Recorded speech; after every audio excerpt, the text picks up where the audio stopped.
But God remembered Noah and all the wild animals and the livestock that were with him in the ark, and he sent a wind over the earth, and the waters receded. Now the springs of the deep and the floodgates of the heavens had been closed, and the rain had stopped falling from the sky. The water receded steadily from the earth. At the end of 150 days the water had gone down, and on the 17th day of the 7th month the ark came to rest on the mountains of Ararat. The waters continued to recede until the 10th month, and on the first day of the 10th month the tops of the mountains became visible. After 40 days, Noah opened a window he had made in the ark and sent out a raven, and it kept flying back and forth until the water had dried up from the earth. Then he sent out a dove to see if the water had receded from the surface of the ground.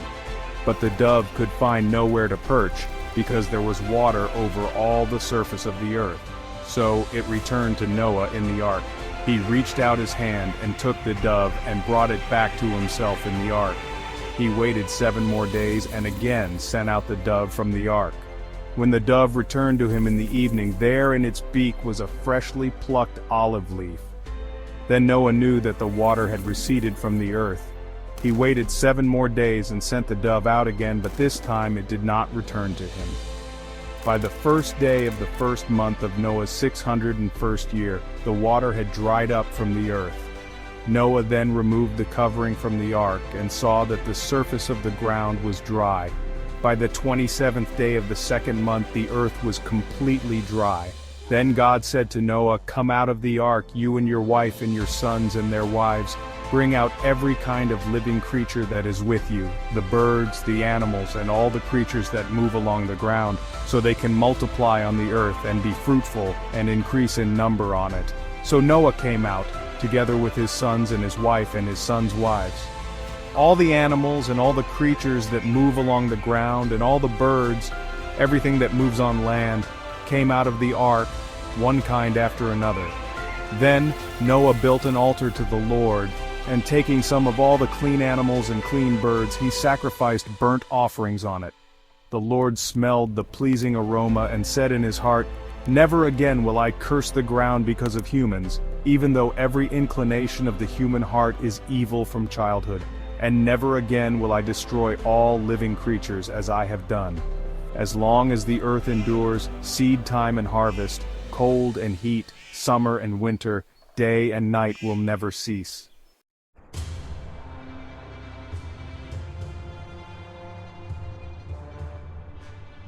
Then God blessed Noah and his sons, saying to them, "Be fruitful and increase in number and fill the earth.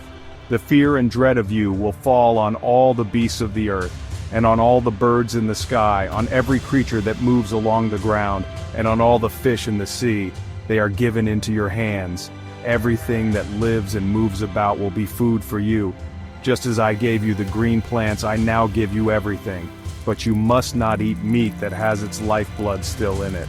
And for your lifeblood I will surely demand an accounting. I will demand an accounting from every animal. And from each human being too, I will demand an accounting for the life of another human being. Whoever sheds human blood, by humans shall their blood be shed. For in the image of God has God made mankind. As for you, be fruitful and increase in number. Multiply on the earth and increase upon it." Then God said to Noah and to his sons with him, "I now establish my covenant with you, and with your descendants after you, and with every living creature that was with you, the birds, the livestock, and all the wild animals, all those that came out of the ark with you, every living creature on earth. I establish my covenant with you. Never again will all life be destroyed by the waters of a flood. Never again will there be a flood to destroy the earth." And God said, "This is the sign of the covenant I am making between me and you and every living creature with you, a covenant for all generations to come. I have set my rainbow in the clouds, and it will be the sign of the covenant between me and the earth. Whenever I bring clouds over the earth and the rainbow appears in the clouds, I will remember my covenant between me and you and all living creatures of every kind. Never again will the waters become a flood to destroy all life. Whenever the rainbow appears in the clouds, I will see it and remember the everlasting covenant between God and all living creatures of every kind on the earth." So God said to Noah, "This is the sign of the covenant I have established between me and all life on the earth."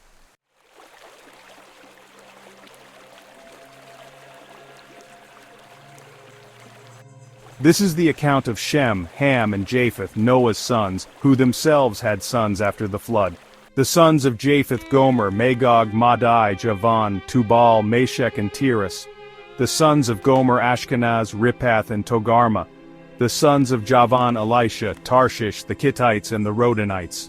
From these the maritime peoples spread out into their territories by their clans within their nations, each with its own language. The sons of Ham: Cush, Egypt, Put, and Canaan. The sons of Cush: Seba, Havilah, Sabta, Ramah, and Sabteka. The sons of Ramah: Sheba and Dedan. Cush was the father of Nimrod, who became a mighty warrior on the earth. He was a mighty hunter before the Lord. That is why it is said, like Nimrod, a mighty hunter before the Lord. The first centers of his kingdom were Babylon, Uruk, Akkad, and Calneh in Shinar. From that land he went to Assyria, where he built Nineveh, Rehoboth-ir, Calah, and Resen, which is between Nineveh and Calah, which is the great city. Egypt was the father of the Ludites, Anamites, Leabites, Naphtuhites, Pathrusites, Casluhites, from whom the Philistines came, and Caphtorites. Canaan was the father of Sidon his firstborn, and of the Hittites, Jebusites, Amorites, Girgashites, Hivites, Arkites, Sinites, Arvadites, Zemarites, and Hamathites. Later the Canaanite clans scattered, and the borders of Canaan reached from Sidon toward Gerar as far as Gaza, and then toward Sodom, Gomorrah, Admah, and Zeboim as far as Lasha. These are the sons of Ham by their clans and languages, in their territories and nations. Sons were also born to Shem, whose older brother was Japheth. Shem was the ancestor of all the sons of Eber. The sons of Shem: Elam, Asher, Arphaxad, Lud, and Aram. The sons of Aram: Uz, Hul, Gether, and Meshech. Arphaxad was the father of Shelah, and Shelah the father of Eber. Two sons were born to Eber. One was named Peleg, because in his time the earth was divided. His brother was named Joktan. Joktan was the father of Almadad, Sheleph, Hazarmaveth, Jerah, Hadaram, Uzal, Dikla, Obal, Abimael, Sheba, Ophir, Havilah, and Jobab. All these were sons of Joktan. The region where they lived stretched from Mesha toward Sephar in the eastern hill country. These are the sons of Shem by their clans and languages, in their territories and nations. These are the clans of Noah's sons, according to their lines of descent, within their nations. From these the nations spread out over the earth after the flood.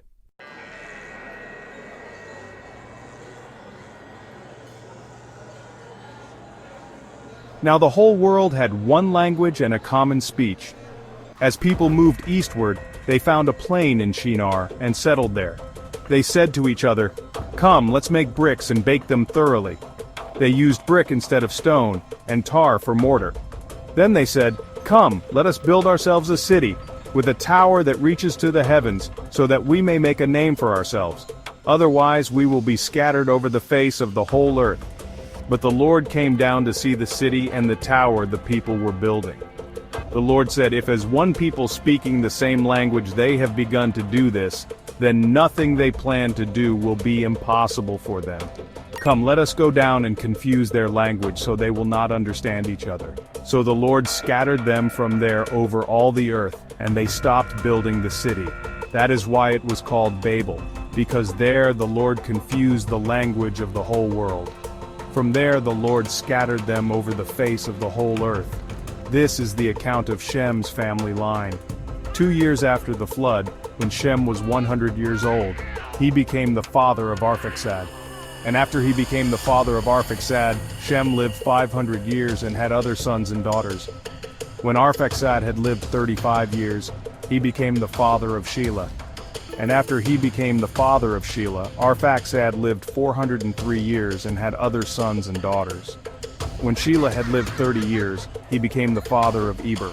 And after he became the father of Eber, Shelah lived 403 years and had other sons and daughters.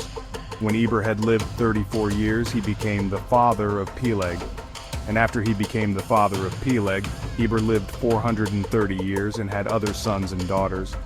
When Peleg had lived 30 years he became the father of Reu, and after he became the father of Reu, Peleg lived 209 years and had other sons and daughters. When Reu had lived 32 years he became the father of Serug. And after he became the father of Serug, Roy lived 207 years and had other sons and daughters. When Serug had lived 30 years he became the father of Nahor. And after he became the father of Nahor, Serug lived 200 years and had other sons and daughters. When Nahor had lived 29 years, he became the father of Terah. And after he became the father of Terah, Nahor lived 119 years and had other sons and daughters. After Terah had lived 70 years, he became the father of Abram, Nahor, and Haran. This is the account of Terah's family line. Terah became the father of Abram, Nahor, and Haran, and Haran became the father of Lot. While his father Terah was still alive, Haran died in Ur of the Chaldeans, in the land of his birth. Abram and Nahor both married. The name of Abram's wife was Sarai, and the name of Nahor's wife was Milcah. She was the daughter of Haran, the father of both Milcah and Iscah. Now Sarai was childless because she was not able to conceive. Terah took his son Abram, his grandson Lot son of Haran, and his daughter-in-law Sarai, the wife of his son Abram, and together they set out from Ur of the Chaldeans to go to Canaan. But when they came to Haran, they settled there. Terah lived 205 years, and he died in Haran.